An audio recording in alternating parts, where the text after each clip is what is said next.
అక్షయ్‌ను వెతుక్కుంటూ అవని పూజ గదిలోకి వెళ్తుంది. అక్షయ్ పూజ గదిలో కనిపించకపోవడంతో, అక్షయ పూజ గదిలో కూడా లేదు అని అవని అక్కడి నుంచి వెళ్ళబోతూ ఉండగా, అవనికి అక్కడ ముక్కు పుడక కనిపించదు. ఇదేంటి అమ్మవారి ముక్కు పుడక ఇక్కడ లేదు అని అవని షాక్ అవుతుంది. అమ్మా అన్నపూర్ణాదేవి, పొద్దు పొద్దున్నే నన్నెందుకమ్మా ఇంతలా బాధ పెడుతున్నావు? అక్షయ కనిపించట్లేదు, ముక్కు పుడక కనిపించట్లేదు.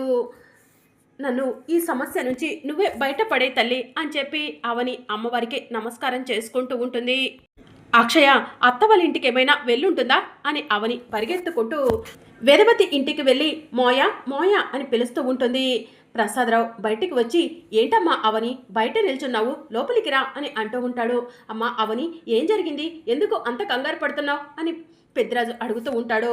అక్షయ ఇక్కడికి ఏమైనా వచ్చిందా మోయ అని చెప్పి అవని అడుగుతూ ఉంటుంది. అక్షయ ఇక్కడికి ఎందుకు వస్తుందమ్మా, రాలేదు కదా అని ప్రసాదరావు అంటాడు. అక్షయ కనిపించట్లేదు అన్నయ్య, అందుకే కంగారు పడుతున్నాను అని అవని చెప్తూ ఉంటుంది. ఇంట్లో ఉంటుంది, లేదంటే గుళ్ళో ఉంటుంది, పోయి వెతుక్కోవచ్చు కదా అని చెప్పి వసంత అంటూ ఉంటుంది. మావయ్య అమ్మవారి ముందు ఉండాల్సిన ముక్కు పుడక కూడా కనిపించట్లేదు అని అవని చెప్తూ ఉంటుంది. ముక్కు పుడక కనిపించకపోవడం ఏంటమ్మా, దాన్ని ఎవరు ముట్టుకోలేవరు కదా, వేద అక్షయ నువ్వు మాత్రమే ముక్కు పుడకను తాకగలరు కదా, అలాంటి ముక్కు పుడక కనిపించకపోవడం ఏంటి అని ప్రసాదరావు అంటాడు. అక్షయ కనిపించట్లేదు, ముక్కు పుడక కనిపించకపోయేసరికి చాలా కంగారుగా ఉంది అని చెప్పి అవని చెప్తూ ఉంటుంది. పల్లెటూరులో సమస్యలన్నీ పోయాయనుకుంటే కొత్త సమస్యలు వస్తున్నాయేంటమ్మా అని ప్రసాదరావు అంటూ ఉంటాడు. మా అమ్మకు దక్కాల్సిన గౌరవం మర్యాద అన్నీ కూడా తను లాగేసుకుంటుంది కదా, అందుకే ఆ అమ్మవారు ఇలా చేస్తుంది అని వసంత అంటూ ఉంటుంది. నువ్వు ఆగమ్మా, సమయం సందర్భం లేకుండా ఎలా మాట్లాడాలో నీకు తెలీదు పెట్టదు అని చెప్పి ప్రసాదరావు అంటాడు. అమ్మ అవని, శ్రీకర్ అక్షయ్ను వెతుక్కుంటూ వెళ్ళాడా అని ప్రసాదరావు అంటాడు. లేదు మోయ, బావ ఆఫీస్కి వెళ్ళాడు, అక్షయ్ కనిపించకపోయేసరికి నేను మొదటిగా ఇక్కడికే వచ్చాను అని చెప్పి అవని అంటుంది. అమ్మ మనం ఇక్కడే ఉండి ఇంత టెన్షన్ పట్టం కన్నా అలా బయటికి వెళ్ళి అక్షయ్ను వెతికితే అక్షయ్ కనిపిస్తుంది, పదమ్మ వెళ్దాం అని చెప్పి ప్రసాదరావు అంటాడు. మోయ అత్త ఎక్కడా, అత్త ఇంట్లో లేదా అని అవని అడుగుతూ ఉంటుంది. అత్తయ్య గారు, నిహారిక, కృష్ణబాబు ఎవరు ఇంట్లో లేరమ్మా అని చెప్పి పెద్దరాజు చెప్తూ ఉంటాడు. అక్కడ అక్షయ కనిపించట్లేదు, ఇక్కడ అత్త లేదు అని అవని అంటూ ఉంటుంది. నీ కూతురు కనిపించకుండా పోవడానికి మా అమ్మకు ఎలాంటి సంబంధం లేదు తల్లి అని చెప్పి వసంత్ అంటుంది. ఖచ్చితంగా ఏదో సంబంధం ఉండే ఉంటుంది అని చెప్పి అవని అంటుంది. అమ్మ అవని ఆలోచించుకుంటూ ఇక్కడ టైం వేస్ట్ చేయడం కన్నా అక్షయ్ను వెతకడం బెస్ట్, పదమ్మ అని చెప్పి ప్రసాదరావు అంటాడు. ఇక గుమ్మం దగ్గరికి వెళ్ళేసరికి ఒక అతను గుడి నుంచి ఇంటికి వెళ్తూ ఉంటాడు. వేణుగారు, నా కూతురు అక్షయ్ గుడి దగ్గర ఏమైనా కనిపించిందా అని అవని అంటుంది. చూడలేదమ్మా అని చెప్పి ఆ వేణు అనే అతను చెప్తూ ఉంటాడు. మరి మా అత్తయ్య గారు కానీ నిహారిక్ కానీ కృష్ణబాబు కానీ కనిపించారా అని పెద్దరాజు అడుగుతూ ఉంటాడు. వాళ్ళు కూడా కనిపించలేదండి అని చెప్పి ఆ వేణు చెప్తూ ఉంటాడు. అమ్మ అవని, తల ఒక వీధి వెళ్ళి వెతుకుదాం పదమ్మ అని చెప్పి ప్రసాదరావు అంటాడు. ఇక అక్కడి నుంచి వెళ్ళబోతూ ఉండగా నాగమ్మ చిలకమ్మ అవని ముందుకు వచ్చి నిల్చుంటాయి. నాగమ్మ, చిలకమ్మ, ఎన్నో క్లిష్ట పరిస్థితుల్లో మీరు నన్ను నా కూతుర్ని కాపాడారు. ఇప్పుడు నా కూతురు అక్షయ ఇంట్లో ఉండాల్సిన ముక్కు పుడక రెండూ కనిపించట్లేదు, నాకు చాలా ఆందోళనగా ఉంది. ఇప్పుడు కూడా ఈ క్లిష్ట పరిస్థితి నుంచి మీరే బయటపడేయాలి, నా కూతురు జాడ తెలియజేయండి నాగమ్మ, చిలకమ్మ అని అవని అడుగుతూ ఉంటుంది. ఇంకా మోయ, నాకు ఖచ్చితంగా ఈ నాగమ్మ చిలకమ్మ అక్షయ్ ఆచూకేని తెలియచేస్తాయి, నేను నాగమ్మ చిలకమ్మల వెనక వెళ్తాను మోయ అని చెప్పి అవని అంటుంది. మేము కూడా వస్తామమ్మా అని ప్రసాదరావు అంటాడు.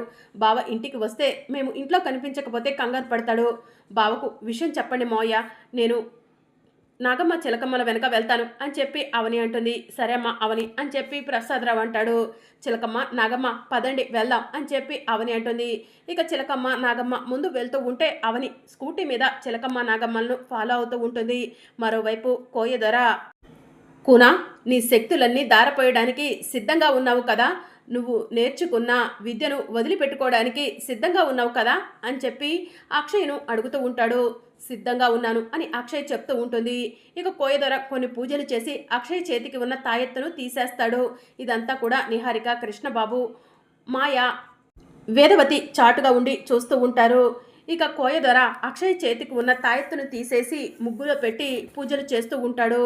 కోయదొర అనవసరంగా అక్షయ్ చేతికి ఉన్న తాయెత్తును తీసేశాడు, అక్షయ ట్రాన్స్లో నుంచి బయటకు వస్తుందేమో అని చెప్పి కృష్ణబాబు అంటాడు. కృష్ణ గారు ఆ కోయదరకు అన్నీ తెలుసు. అక్షయ్ ఇంకా ట్రాన్స్‌లో నుంచి బయటికి రాలేదంటే ఖచ్చితంగా ఆ అంతరానికి అక్షయ్ ట్రాన్స్‌లో ఉండటానికి ఎలాంటి సంబంధం లేదు అని చెప్పి మాయ చెప్తూ ఉంటుంది. అంటే వాళ్ళ లెక్కలు వాళ్ళకుంటాయన్నమాట అని కృష్ణబాబు అంటాడు. అంతే కృష్ణ అని చెప్పి నిహారిక అంటుంది. కూనా ఇక నిన్ను మీ అమ్మ కూడా కాపాడలేవదు. పూజ చివరి ఘట్టానికి వచ్చేసింది. ఇది ఆఖరి ఘట్టము అని చెప్పి కోయదొర చెప్తూ ఉంటాడు. ఇంకేముంది కాసేపట్లో ముక్కు పుడక నా సొంతం అయిపోతుంది అని మాయ తనలో తాను అనుకుంటూ ఉంటుంది. మాయ బయటపడట్లేదు కానీ అక్షయ్ ప్రాణాలు తీయాలనుకుంటుంది. వేదవతి అత్తయ్యకు పూర్వ వైభవం రావాలని మాయ ఇంతలా కొట్టుకులాడదు. అక్షయ్ ప్రాణాలు తీసేసి ముక్కు పుడకను సొంతం చేసుకోవడం కోసమే మాయ ఇదంతా చేస్తున్నట్టుంది. మాయ ఆ విషయాన్ని బయట పెట్టట్లేదు అని నిహారిక తనలో తాను అనుకుంటూ ఉంటుంది. కూనా కాసేపటి తర్వాత నువ్వు ముక్కు పుడకను తీసి ఇక్కడ పెట్టాల్సి ఉంటుంది. ఈలోగా ఈ పసరుని తాగేసేయి అని చెప్పి కోయదొర పసరు తీసుకెళ్ళి అక్షయ్కు ఇస్తూ ఉంటాడు. అక్షయ అది పసరు కాదు, అది కాలకోట విషం. ఆ కాలకోట విషం తాగినా మరుక్షణం నువ్వు చచ్చిపోతావు. నిన్ను కాపాడటం నీ అమ్మవారు నీ అమ్మ వల్ల కూడా అవ్వదు అని చెప్పి మాయ తనలో తాను అనుకుంటూ ఉంటుంది. ఇక కోయదొర కాలకోట విషాన్ని తీసుకెళ్ళి అక్షయ్కు ఇవ్వబోతూ ఉంటాడు. అక్షయ్ కాలకోట విషాన్ని తాగటానికి సిద్ధంగా ఉంటుంది. అక్షయ్ ప్రాణాలకి ఏం కాదు కదా మాయ అని వేదవతి అడుగుతూ ఉంటుంది. ఏమీ కాదు, తనకున్న శక్తులు మాత్రమే పోతాయి, మీకు పూర్వ వైభవం వస్తుందా ఆంటీ అని చెప్పి మాయ చెప్తూ ఉంటుంది. ఇక అక్షయ కాలకోట విషాన్ని తాగబోతూ ఉండగా నాగమ్మ చిలకమ్మలు వస్తూ ఉంటాయి. నాగమ్మ చిలకమ్మ ఈ కొండ ప్రాంతంలోకి నా కూతురు అక్షయ్ను ఎవరు తీసుకొచ్చుంటారు అని చెప్పి అవని అడుగుతూ ఉంటుంది. ఈ కొండ ప్రాంతంలోకి నా కూతురు ఎందుకు వచ్చింది అని అవని ఆలోచిస్తూ నాగమ్మ చిలకమ్మల వెనుక వెళ్తూ ఉంటుంది. అయిపోతుంది పూజ అంతా అయిపోతుంది, అక్షయ్కు ఉన్న శక్తులన్నీ పోతాయి, మా అమ్మకు పూర్వ వైభవం వస్తుంది అని కృష్ణబాబు సంతోషపడుతూ ఉంటాడు. ఇక అక్షయ కాలకోట విషయాన్ని తాగబోతూ ఉండగా చిలకమ్మ అక్షయ్ చేతిలో ఉన్న కాలకోట విషాన్ని తన రెక్కలతో సడన్గా వచ్చి కింద పడేస్తుంది. దాంతో కాలకోట విషం కింద పడిపోయి మొత్తం కూడా నేలపాలైపోతుంది. అయిపోయింది, అంతా అయిపోయింది. చిలకమ్మ నాగమ్మలు ఇక్కడికి వచ్చారంటే ఖచ్చితంగా ఆ అవని కూడా వచ్చి ఉంటుంది అని చెప్పి కృష్ణబాబు కంగారు పడుతూ ఉంటాడు. ఇక అప్పుడే అవని అక్కడికి వస్తూ ఉంటుంది. వేదవతి వాళ్ళు అవనిని చూస్తారు. అమ్మో అవని కంట పడ్డామంటే ఇంకేమైనా ఉందా, వెళ్ళి ఎక్కడైనా దాక్కుందాం పదండి అని చెప్పి నిహారిక అంటుంది. ఇక అందరూ కలిసి చాటుకు వెళ్ళి చాటుగా దాక్కుంటారు. అవనికి ఈ ప్లేస్ని నాగమ్మ చిలకమ్మలు చూపించినట్టున్నాయి. ఇక అవని తన కూతుర్ని కాపాడేసుకుంటుంది అని చెప్పి మాయ కంగారు పడుతూ ఉంటుంది. ఇక అవని కోయదొర అక్షయల దగ్గరకు వస్తుంది. ఏయ్ ఎవర్రా నువ్వు, నా కూతుర్ని ఇక్కడికి ఎందుకు తీసుకొచ్చావు అని అవని అడుగుతూ ఉంటుంది. నువ్వు నన్ను ఏమీ చేయలేవు, ఇక్కడి నుంచి వెళ్ళిపో, నా శక్తుల గురించి నీకు తెలీదు అని కోయదొర అంటూ ఉంటాడు. మహా మంత్రగాళ్లనే ఊరి నుంచి తరిమేశాను, అంతం చేశాను, అలాంటిది నువ్వు ఒక లెక్క, నాకు నిన్ను ముందు అంతం చేస్తాను అని చెప్పి అవని అటు ఇటు చూస్తూ ఉంటుంది. దగ్గరలో ఉన్న కర్ర తీసుకొని కోయదొరను కొడుతూ ఉంటుంది. నన్నే కొడతావా, నీకెంత ధైర్యం, నీ కూతురు కంటే ముందు నిన్ను అంతం చేస్తాను అని చెప్పి కోయదొర అవనిని నెట్టేస్తాడు. ఇక దానితో అవని కింద పడిపోతుంది. కింద పడిపోయిన అవని దగ్గరికి కోయదొర పెద్ద రాయి తీసుకొని వస్తాడు. నిన్ను చంపేస్తాను, నన్నే కొట్టావు కదా, నువ్వు బ్రతకడానికి వీల్లేదు అంటూ కోయదొర అవని తలపైన ఆ పెద్ద బండరాయిని వేయబోతూ ఉంటాడు. మాయ ఆ కోయదొరను అవనిని ఏమీ చేయొద్దని చెప్పు, నాకు ఒకరి ప్రాణం తీయటం అసలు ఇష్టం లేదు, అవని నా మేనకోడలు, నా చిన్న కోడలు, అలాంటి అవని ప్రాణాలు తీయొద్దని ఆ కోయదొరకు చెప్పు మాయ అని వేదవతి మాయను బ్రతిమలాడుతూ ఉంటుంది. అత్తయ్య మనం ఇప్పుడు బయటికి వెళ్తే అవనికి దొరికిపోతాం, ఇప్పుడు ఏమీ చేయలేము అని నిహారిక చెప్తూ ఉంటుంది. ఇక కోయదొర బండరాయి తీసుకొచ్చి అవని మీద వెయ్యబోతూ ఉండగా నాగమ్మ వచ్చి సడన్గా కోయదొరను కాటేస్తుంది. దాంతో కోయదొర నోట్లో నుంచి నొరగలు వస్తూ ఉంటాయి. నోట్లో నుంచి నొరగలు వస్తున్న కోయదొర అక్కడికక్కడే చచ్చిపోతాడు. ఇక దాంతో అవని అక్షయ్ దగ్గరకు వెళ్తుంది. అమ్మ అక్షయ అక్షయ అని పిలుస్తూ ఉంటుంది. అక్షయ్ ఎంతసేపటికి పలకదు. మాయ ఆ కోయదొర మన పేర్లు ఎక్కడ చెప్పేస్తాడోనని చాలా భయపడిపోయాను అని చెప్పి కృష్ణబాబు అంటూ ఉంటాడు. ఆ కోయదొరకు ముందే నేను చెప్పాను, నిజం బయట పెడితే వాడి ప్రాణాలు తీసేస్తానని అని చెప్పి మాయ చెప్తూ ఉంటుంది. వాడి ప్రాణాలు నువ్వు తీయటం కంటే ముందు ఆ నాగమ్మే కాటు వేసి తీసేసింది అని చెప్పి నిహారిక మాయతో చెప్తూ ఉంటుంది. అమ్మ అక్షయ అక్షయ అని అవని పిలుస్తూ ఉంటుంది. అక్షయ్ ఒక్కసారిగా ఎవరు నువ్వు అని అవనిని అడుగుతూ ఉంటుంది. అవని షాకింగ్గా అక్షయ్ వైపు చూస్తూ ఉంటుంది. దొర ఎక్కడ? దొరకు నా శక్తుల్ని ఇచ్చేసేయాలి, ముక్కు పుడకను ఇవ్వాలి, దొర ఎక్కడ అని అక్షయ అవనిని అడుగుతూ ఉంటుంది. అర్థమైందమ్మా, నీకు అమ్మవారు ఇచ్చిన శక్తుల్ని పోగొట్టడం కోసం కొంతమంది దుర్మార్గులు పనిన కుట్రని నాకు అర్థమైంది. నేను నిన్ను ఆ కోయ దొర ట్రాన్స్లో నుంచి ఈ అడవిలో ఉన్న అమ్మవారిని మొక్కుకొని ట్రాన్స్ నుంచి బయటకు తీసుకొస్తాను రమ్మ అక్షయ అని అవని అక్షయను తీసుకొని అడవిలో ఉన్న అమ్మవారి దగ్గరికి వెళ్తూ ఉంటుంది.